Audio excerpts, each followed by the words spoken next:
Mrs. Harriette Banfield, who's been with the Regional Tourism Organization for 35 years this year, and Mrs. B at some point is calling it a day as well after 35 years. Thanks, Mrs. B, for chatting with us. I know I had to drag you, and it was quite a task. Yes, it was quite a task, huh? It's because you're so humble. Johnson, you know me. I've been with the Sitio for, not Sitio, CTRC first. So that was the precursor yes, to Sitio. Yes, before. 1976. 1976, and November coming is 35 years next month. You know, that was the year that the inkjet printer was invented. Really? 1976. I'm glad to hear that. I'm glad to hear that a lot of other things were invented because. You preceded the cellular phone, Mrs. B. That's true. That's true. And the Walkman. Say that again? The Walkman. Oh, okay. You remember the Walkman? Yes, I remember the Walkman. All those things came in those days. Before the Walkman, man, that's a long time ago. And IBM personal computers. Well, speaking about computers, as I came to CTO, as I said before, I came as a receptionist typist. So you use these old keyboards, these old yes, but yeah. It was the electric typewriter in those days. When I actually got there, in the time of the electric typewriter, but even though it was it was very laborious in those days, because we had the Gestechno machine, and we had it was not the fax. There was another machine that used to bring over. I wonder where all the paper rolling and coming in with messages, and the Gestechno machine was. I don't think you know, maybe you was not born as yet. But the Gestechno machine used a stencil. Yes. And you had to put ink in the in the machine, and many a day you get your clothes all dirty with the ink, so you have to throw away or that outfit or try to do something to get the ink out of it. Have we come a long way? We have really come a long way. Thinking about it, I laugh. But the stencil itself was this stencil. When you make a mistake, you have to put this red ink over it, something like that, to cover up the mistake, and then you put it back in your typewriter and you line it up so that you can get the word, directly the way it was. And many times you put on this ink and your boss say, hey, change that for me. So you got to change it again. So you got to put on more ink, knock out the O, or something of that nature. So somewhere along the way, the heavens looked down and said, yes, someone must invent this IBM personal computer, so change your life yes, a little that change came, and we were very happy. We had our printer, we had our the machine from IBM, and the Xerox machine, and so we used that, and that is here with us now. But in the older days, it was very laborious to work. You recall your first day at work, what it was like? It's 35 years ago, so it's a long time. Yes, it was a long time. I recall coming to work, and the office was not open. You're excited, you want to get there first. And there was one girl that was there. She welcomed me. The door was not open, but somehow she was inside the patio. Heavens know how she got in there. So she introduced me how to get in there. So I climbed over the patio, and we sat together and we talked, and we talk about your first day at work. You were climbing over a patio. Yes. Did you go through the front door? No, I didn't go through the front door. It was closed, and so that's how thing. But I found that it was. It had just begun, like I say, like 2 years in front then, before. And I found peace there, There was never any hassle with CTRC or Sitio. And people say to me, you know, why you work at a place so long? But I say, if something is not broken, why fix it?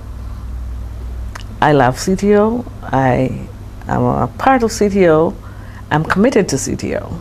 35 years, it's like you're married to this place. Yes, and that's true. I remember I will come after church on Sundays and do some work here quietly. Nobody's in here. Or we come on Saturdays and maybe bank holidays and work, because there was always work to be done. And my children would say to me, Mom, get a life.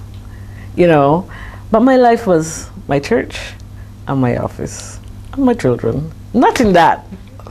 My children were always first, but I always know to come to work and work. I love working with my colleagues, and I must say they're great ones. I recall you were saying prior to the start of taping, when that first day when the actual launch of Sitio took place, actually. Yes. Or CTRC. Well, the merger you did in 1989, but CTRC did what? Research? We did mainly. Research, lots of it. Yeah. We worked on education, and we did, well, the New York section of it was the marketing section of it. Yeah. So there was a close relationship. Oh yes, the two, there was a close. That yes, that we came together after the death of Audrey Parma Hawks. Your boss was Gene Holder. Dr. Gene Holder. Yeah. I cannot. You worked with him all your life. I worked with him all my life, and I can only say marvelous things about him. He's my mentor, and his wife is also my mentor, and we work hard together to make the organization work, and it worked. So many people have passed through these doors that mean really important people, and Mr. Holder always was on the ball. He always, you know, that was his baby. CTRC is his baby because he started the foundation. I remember working for someone else as their secretary, and somehow Mr. Holder, like, he forgot that I was working for someone else, and I would hear, Harriette!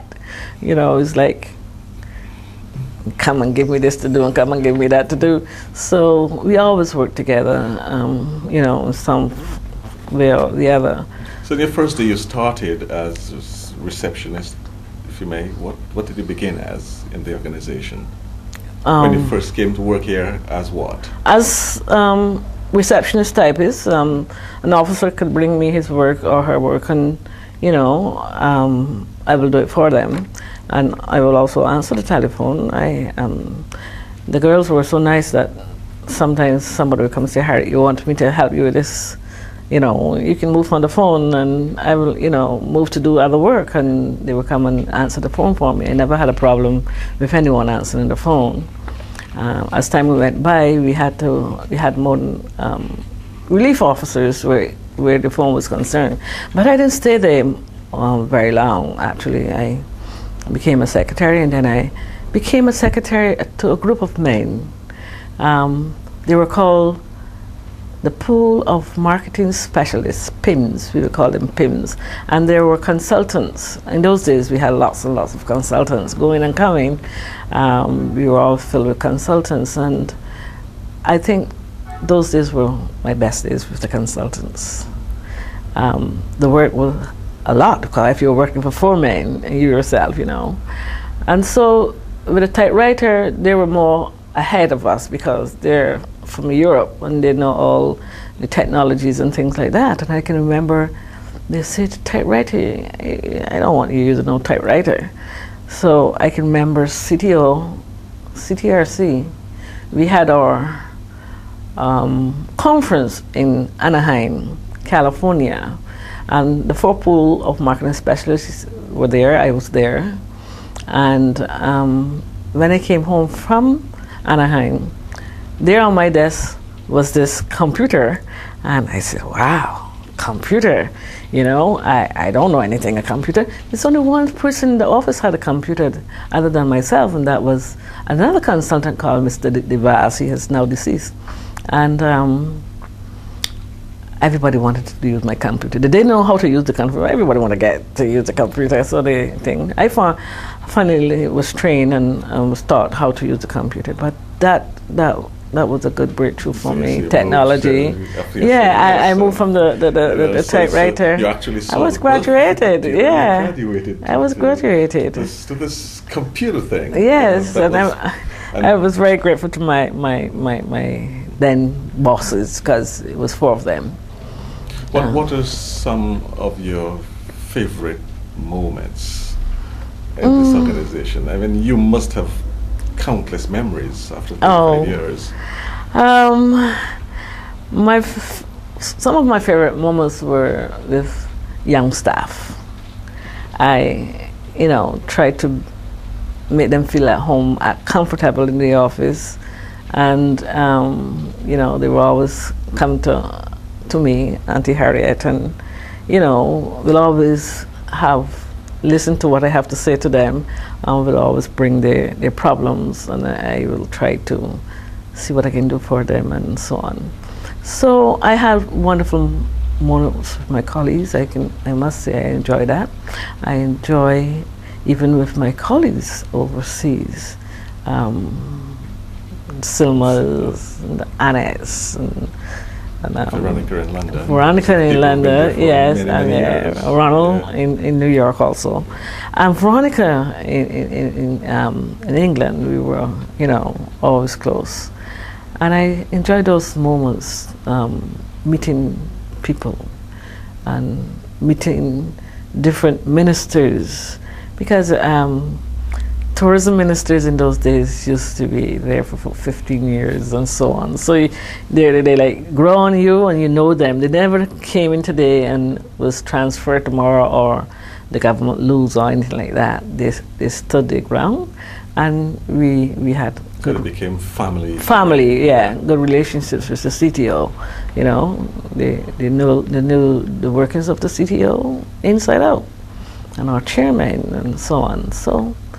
Yes, I had a very, very good relationship all my years with Sitio. How has it evolved, the organization, in those 35 years? You said you're CTRC, the CTA, and then the merger in 1989 to form the Caribbean Tourism Organization. So how has the organization evolved? Because that's quite some time. Yes, that is quite some time. The organization had moved from strength to strength with Mr. Holder at the helm. We after the merger, and we merged very well, because by the time we merged, the workers in New York and London had already known Mr. Holder and the staff at CTRC, so it was a very easy handover. Mr. Holder was executive director in those days, I think, and he became Secretary General when the merger took place. So it has evolved, but at this moment, I think in the olden days, we had really a lot more going on for us. A lot of work. Lots of work. And that was building the organization in those days, Now it's better known, obviously, isn't it? Yeah. Time it's I'm sorry to say. Yeah. No, it's not. There was a time when CTO was on the lips of everybody. And you want research, people come from overseas, from universities overseas, and sat in the library, and do their research and feel really good when they got back home, because they say, we got everything from this library. Everything is here in the CTO. We don't have to go anywhere else. We don't have to go to a university library or anywhere else. Everything was at CTO. Statistics. We were the only point that the statistics came from. And every night on the news, or there was something there was something from Sitio. Mr. Holder was either in the papers or he was either on television, and in those days things was rolling. They were rolling. People were coming. The workshops in the office in Marine Garden, there was a workshop almost every month. The OS was deeply involved with us. They even have an office in our office. Yes, called Secretary. I can't remember what it meant. But the OS was there. They used to hold a lot of workshops. Different countries come to Sitio. The EU was very much involved also. CEDA, all the funding agencies were there. We were, looked after. So I think that it's a different time. It's a different time now,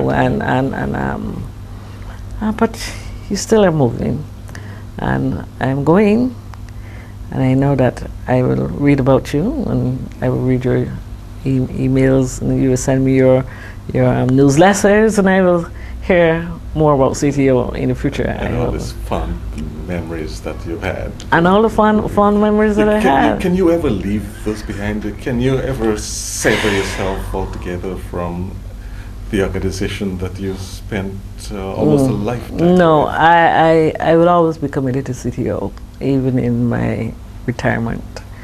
I will always, and I know that the others are going to keep in contact with me, and I'm going to keep in contact with them. I want to know what is going on.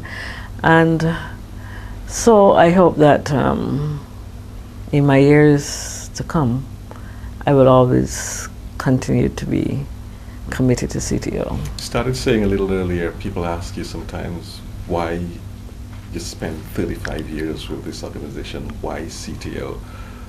Why? What about it that made you want to spend that long with it? It was a learning exercise also. It was the camaraderie.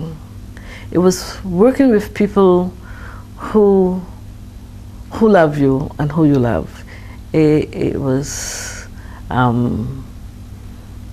seeing things being done and you were part of the doings.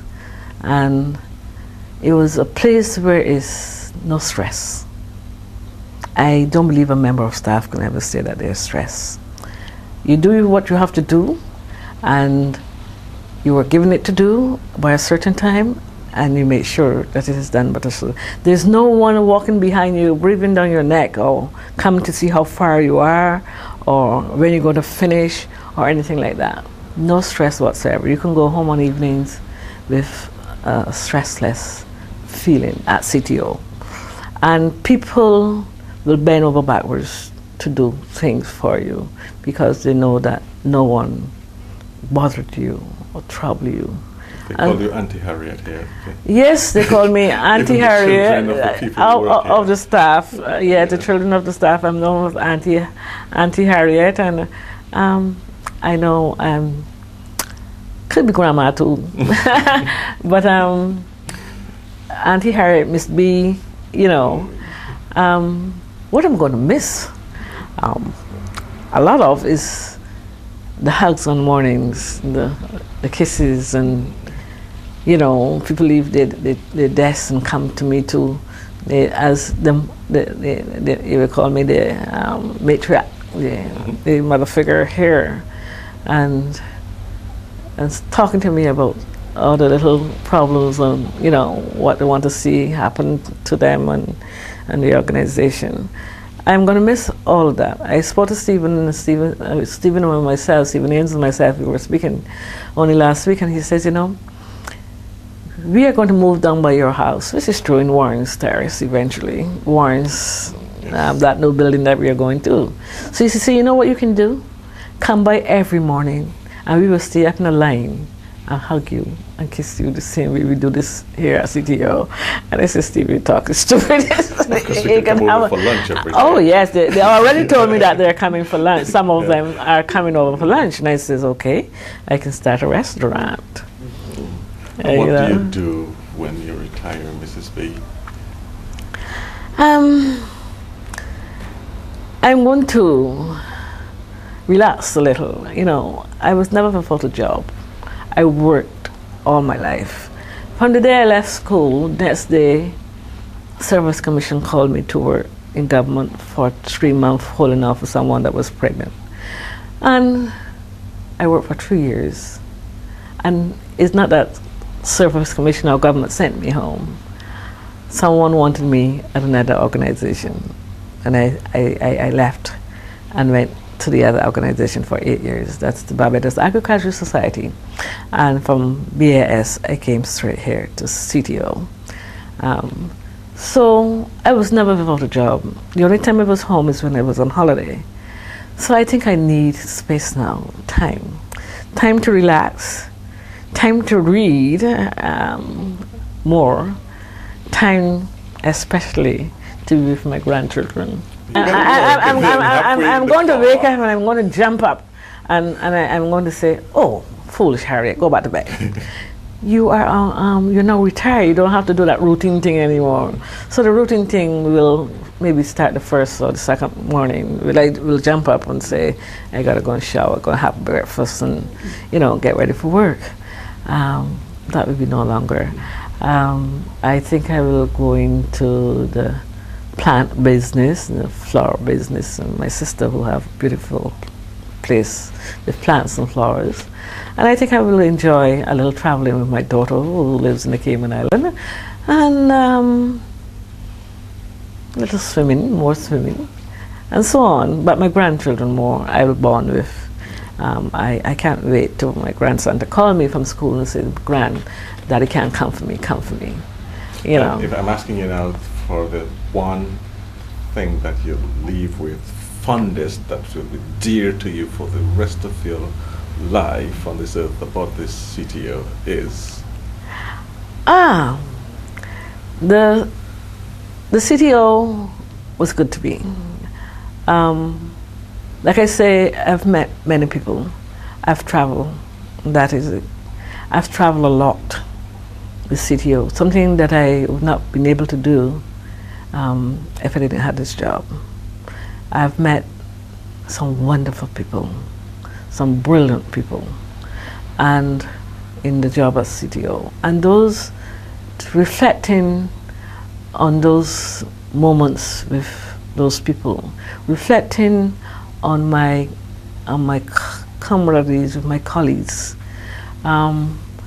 I will say that all of those things, the traveling, the meeting the people, working with wonderful, wonderful staff, and being on the wings of Dr. Jean Holder, I will never forget those days. I will never forget the days with my other Secretary General, Vincent Vanderpool, and my present Secretary General, Hugh Riley, who I also hold dearly.